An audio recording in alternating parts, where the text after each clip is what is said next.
Right Honorable Deputy Speaker of Parliament, His Lordship the Deputy Chief Justice, the Right Honorable Prime Minister and Deputy Prime Ministers, Honorable Ministers, Honorable Members of Parliament, Honorable Members of the Diplomatic Corps, cultural and religious leaders, the Wananchi, distinguished guests, ladies and gentlemen.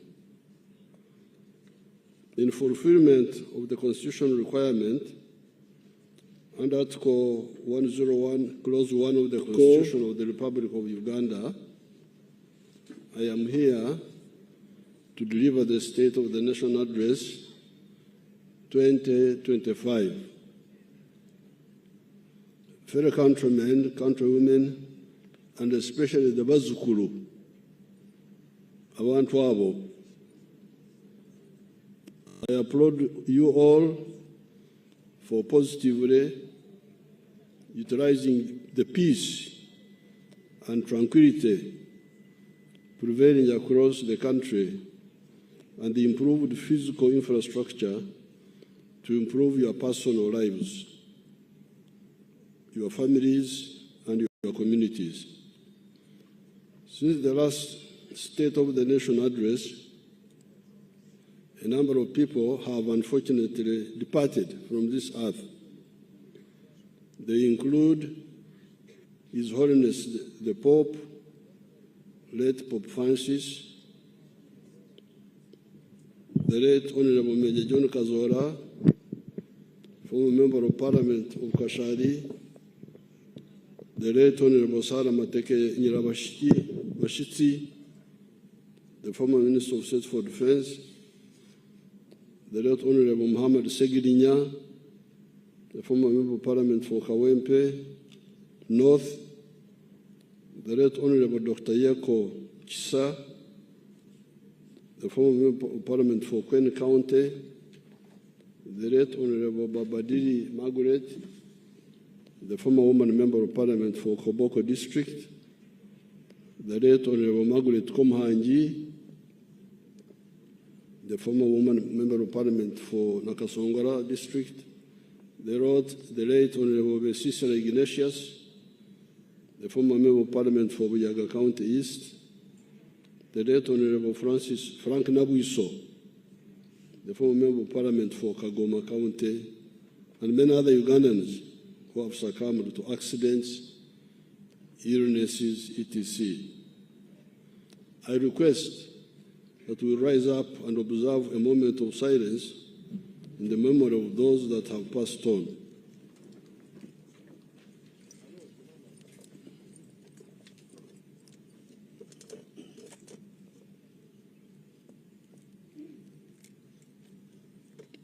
May their souls rest in eternal peace. Sit down. In the Gospel, according to St. Matthew, chapter 7, verses 24 to 27, Jesus talked about two kinds of builders. The wise builder, who built his house on the rock, and the foolish builder, who built his house on sand.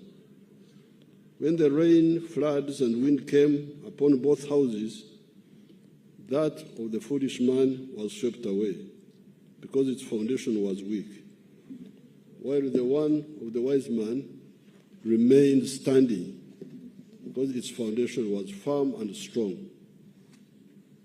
The national resistance movement can be likened to the wise man in Jesus' parable, because we have been able to establish the necessary foundation to catapult Uganda to modernity based on the four principles ideology.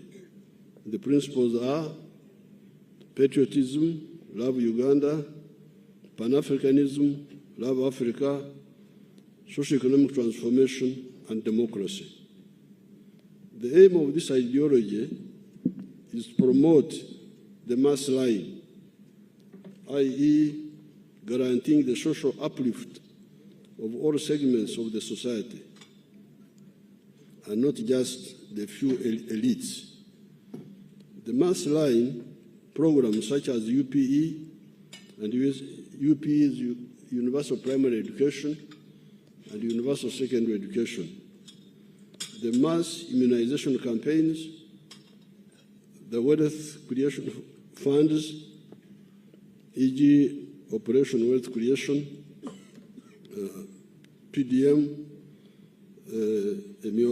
Operation Wealth Creation of the Army, where the Army was involved, OWC,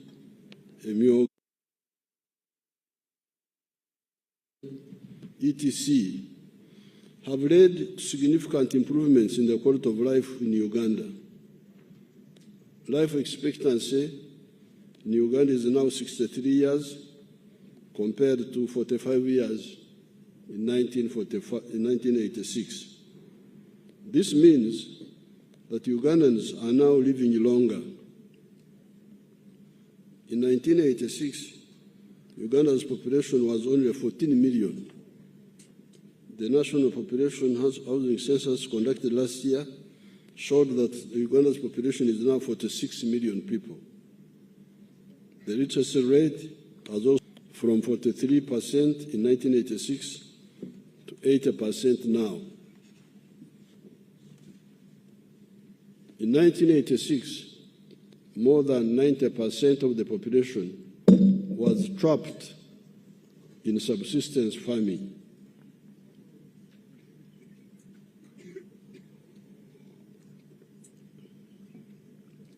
i.e., working only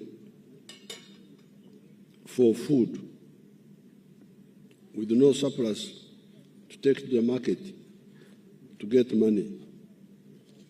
There has been a significant reduction in the percentage of households in subsistence agriculture. They are now 33%, and you hear that at the beginning they were 90%. These few illustrations show that implementing the mass line programs is the most effective way of triggering socio-economic transformation. Therefore, in line with the mass line philosophy of the NRM, we must prioritize the following. Number one, peace and security of persons and their property in all parts of the country. Number two, accelerating industrialization with focus on building factories which use locally available materials as inputs. Number three, export promotion and import substitution by boosting the domestic manufacturing capacity. Number four, strengthening the private sector. Number five, increasing market access for our exports, both in the regional markets such as East African Community, COMESA, among others, and international markets. Number six, skilling our youth through the zone to acquire skills. The zone to acquire the zone to acquire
Hi, ladies. Hi. But how did she grow so fast like that? Good morning, ladies. Good morning. I don't have enough for my mobile money, but let me see if I can transfer from my bank. No, we can do both. Really? Yes. With this PesaPal POS terminal, you can pay with MTN Momo, Airtel Money, or your... Struggling. Vamos Kutawana. Accept both mobile money and card payments through the PesaPal point of sale terminal. Enjoy fast settlement to any bank. Join thousands of businesses who trust PesaPal to manage their payments. Call 0326 100 650 or visit www.pesapal.com to get started.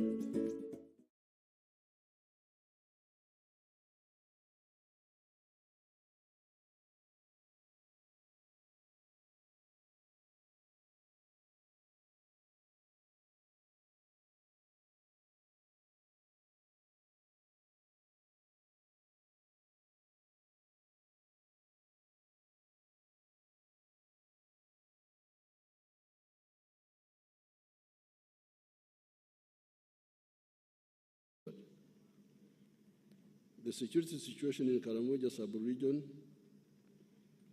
has significantly improved, despite pockets of criminality in the form of livestock thefts and some incursions by the Pokot and Turkana from Kenya.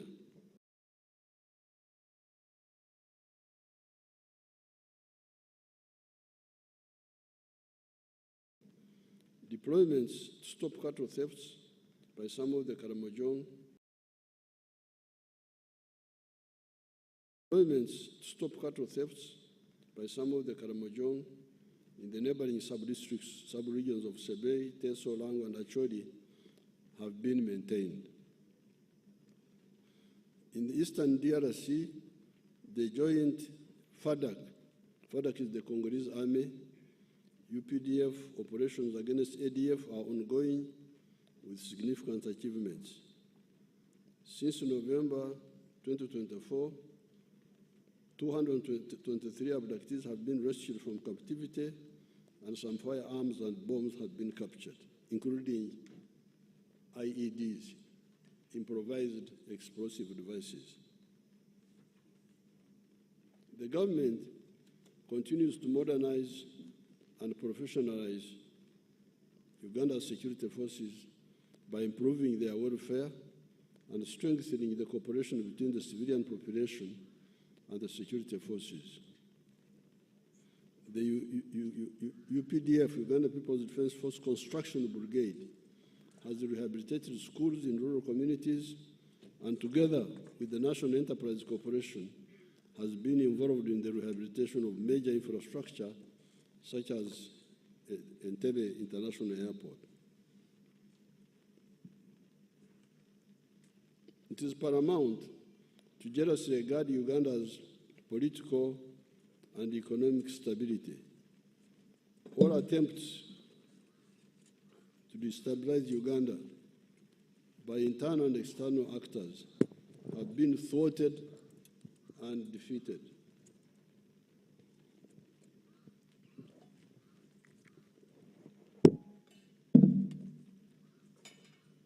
We welcome mutual and non-parasitic collaboration with everybody.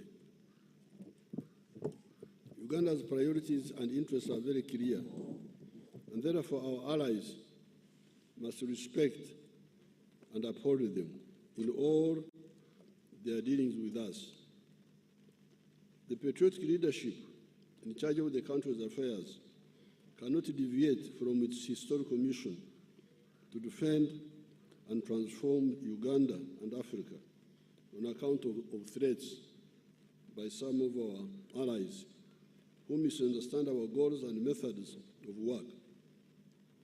For instance, we are soon finalizing the construction of the 1,443 East African crude oil pipeline from Bulisa on Lake Albert to Tanga in Tanzania.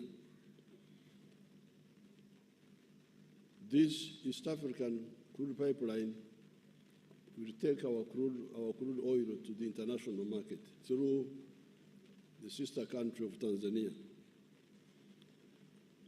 The construction of the standard gauge railway, which I launched last year, is soon starting, and we have signed a memorandum of understanding with Alpha BMP Investment Group of the United Arab Emirates to start the construction of the oil refinery in Hoima.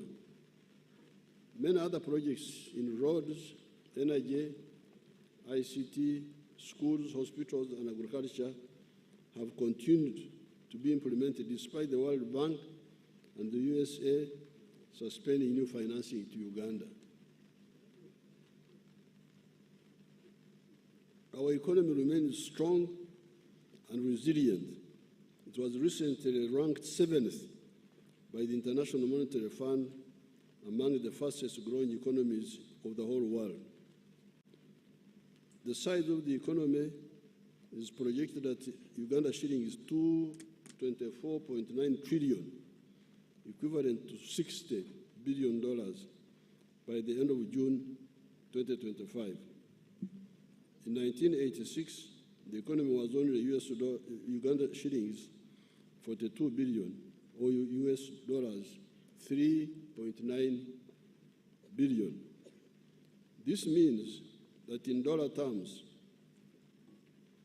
the size of the economy has expanded nearly 15 times since the NRM government took power in January 1986.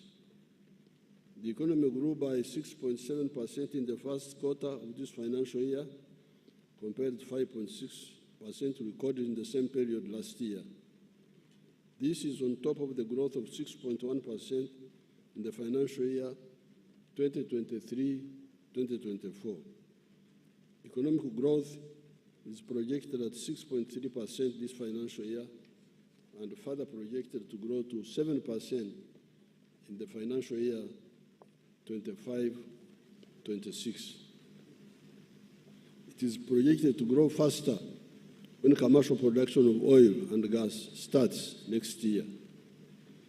In purchasing power parity terms, our economy is projected to be US dollars $171.6 billion by the end of this financial year in June 2025. And next financial year, equivalent to about 65.7 billion using the Atlas method. This will be equivalent to US dollars $187 billion in purchasing power parity terms.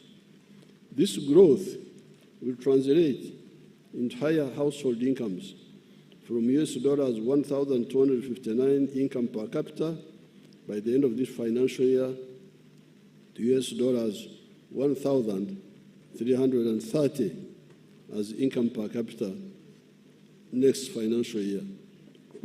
In the past 4 years, our growth has been broad-based, inclusive, and pro-poor. The latest National Housing Survey report that was released recently by the Uganda Bureau of Statistics shows that the share of Ugandans living below national poverty line has fallen to 16% from 20% 4 years ago, surpassing the 2025 national target of 18.5%. With the continued implementation of the PDM, we are on track to completely wipe out poverty in the near future. The same UBOS report revealed that income inequality has also declined significantly over the last 4 years. The Gini coefficient, a statistical measure used to determine the extent of income inequality within a population, has reduced 38% from 41% in 2020. In the 12 months to March 2025, export receipts from merchandise trade increased by 26% to US dollars 9.3 billion. The Ugandan shilling is the most stable currency in the whole of Africa. During the past 12 months, it has appreciated by 6.1%. Inflation is under control. It is projected at 3.6% in financial year 2024-2025. And Uganda has experienced Africa's second lowest inflation rate in the past decade. Foreign direct investment inflows are projected at $3.8 billion, while tourism and remittance receipts from Ugandans abroad are projected at $1.5 billion and $1.4 billion, respectively. During the next 5 years, it is projected that Uganda's GDP is going to more than double to $158 billion in 2030 in exchange rate terms and $296 billion in purchasing power parity terms. These achievements are not by accident. They are on account of deliberate and focused government interventions. Cumulatively, over the last 10 years, government has injected 8 trillion shillings in strategic wealth creation initiatives, which have boosted economic performance. These initiatives include: number one, capitalization of the Uganda Development Bank, 1.45 trillion shillings, to provide affordable capital to manufacturers and small businesses. Two, parish development model, 3.4 trillion by the end of this financial year for the poor rural families. Three, Emioga, 553 billion shillings. Four, youth livelihood program, 207 billion. Five, small business recovery fund, 100 billion. Six, agricultural credit facility, 495 billion. Youth venture capital fund, 12.5 billion. Uganda Women Entrepreneurship Program, 168 billion. Invite project, 800 billion. The GROW project, 824 billion. And the Uganda Development Corporation, shillings 1.2 trillion, among others. Merchandise goods exports grew by 26% to $9.3 billion in the year ending March 2025. The top exports include gold, 3.7 billion, coffee, 1.8 billion, cocoa, 410 million, industrial products such as cement, Uganda, $335 million, metal products such as steel, $230 million, sugar, $190 million, fish, $177 million. The export value of milk and milk products increased 10 times from $28 million in 2015 to $285 million in 2024.